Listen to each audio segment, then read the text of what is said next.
सोलन के Gurukul international school में 2 दिवसीय हिंदी कार्यशाला संपन्न।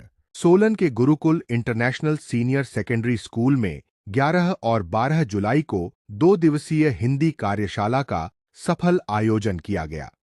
इस कार्यशाला का मुख्य उद्देश्य हिंदी शिक्षण को artificial intelligence, AI, digital tools और गतिविधि आधारित तरीकों से अधिक रोचक और प्रभावी बनाना था। कार्यशाला में जिला सोलन के विभिन्न स्कूलों के शिक्षकों ने बढ़ चढ़कर भाग लिया। विद्यालय की प्रधानाचार्य श्रीमती सागरिका बख्शी ने बदलते समय के साथ नई तकनीकों को अपनाने पर जोर देते हुए इस आयोजन को शिक्षकों और विद्यार्थियों के रचनात्मक विकास के लिए अत्यंत उपयोगी व प्रेरणादायक बताया। सोलन से हैप्पी हिमाचल न्यूज संवाददाता की रिपोर्ट। का विकास शब्द भंडार में भी हिंदी शिक्षण में तकनीकी का प्रयोग करने के कई तरीके हो सकते हैं जो छात्रों को सकारात्मक और रोचक रूप से सीखने में सहायक हो सकते हैं। वीडियो द्वारा अच्छी गुणवत्ता वाली हिंदी शिक्षण सामग्री छात्रों को प्रदान की जा सकती है। हिंदी शिक्षण में पॉडकास्ट का प्रयोग करना एक सकारात्मक और सामग्रीपूर्ण शिक्षा पद्धति हो सकती है। हम अगर इसको सिर्फ थ्योरी में रीड करा करके बताने की कोशिश करेंगे तो ये इतना सहज नहीं हो पाएगा।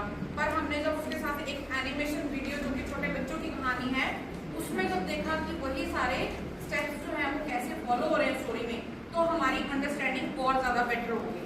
तो इसी तरह से हम जो भी चैप्टर पढ़ा रहे हैं उससे रिलेटेड टीचर को डिसाइड करना है कि बच्चे उसमें क्या इसमें सीख पाएंगे। इससे संबंधित मेरे चैप्टर से रिलेट अगर नहीं कर रहा तो वो ऑडियो जो है वो उसके काम का नहीं, वो वीडियो उसके काम नहीं। तो हमें ये डिसाइड करना है सिलेक्ट करने से पहले कि कौन सा ऑडियो वीडियो जो है वो मेरे चैप्टर को सपोर्ट करेगा। तो हमें रटने की प्रवृत्ति को रोकने के लिए भी नवाचार का या ऑडियो वीडियो एड्स का प्रयोग करना चाहिए। और किसकी विभक्तियां किस समास की पहचान है? उत्तर को ढूंढो और काट दो जिसकी टिकट में।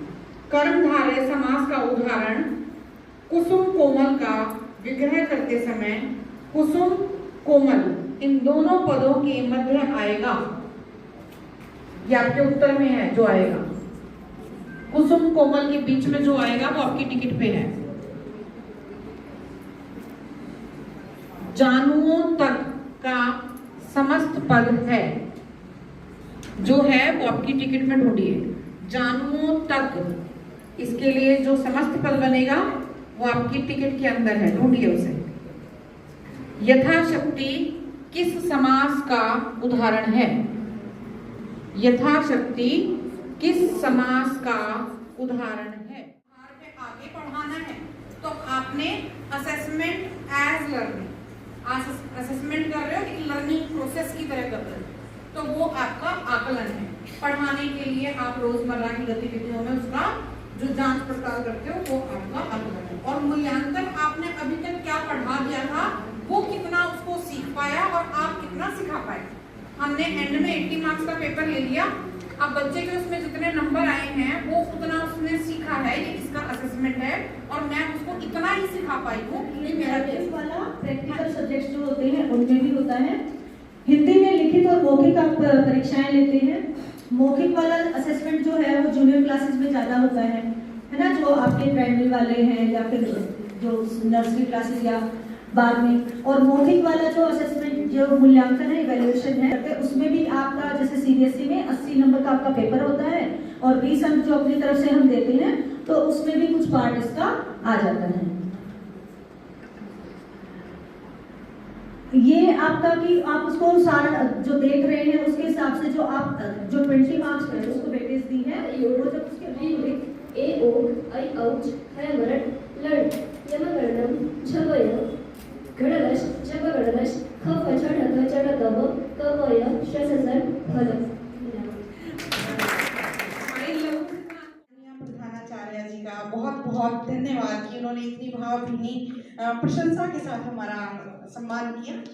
आगे की कार्यशाला के लिए हम दोनों मिलकर साथ काम करेंगे और उम्मीद करती हूँ कि जब आप यहाँ से जाएंगे तो सच में इस भाव के साथ जाएंगे कि हमारे ये 2 दिन छुट्टी वेस्ट नहीं हुई, हमें सीखने को मिला।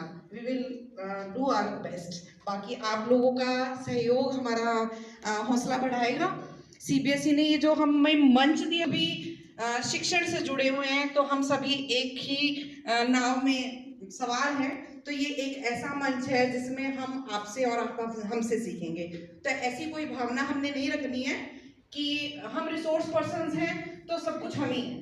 तो हो सकता है कि आप लोग हमसे बेहतर जानते हो, तो अपने अनुभव साझा करें, तो हम मिलकर सीखने सिखाने की प्रक्रिया को आगे बढ़ाएंगे। हम मैम बच्चों को अनुस्वार अनुनासिक जब करवाते हैं तो जो एक विषय है उसको पढ़ेगा, कोई आपने पाठ पढ़ाया है उसको अपने अनुभव के साथ जोड़कर अपने आसपास की दुनिया से खोज कर लेके आएगा, तो एक तो उसको व्यवहारिक ज्ञान मिलेगा, दूसरा उसकी सीखने की जो क्षमता है वो भी बढ़ेगी, क्योंकि जो अपने अनुभव के आधार पर सीखा जाता है वो लंबे समय तक स्थायी रहता है। फिर उसके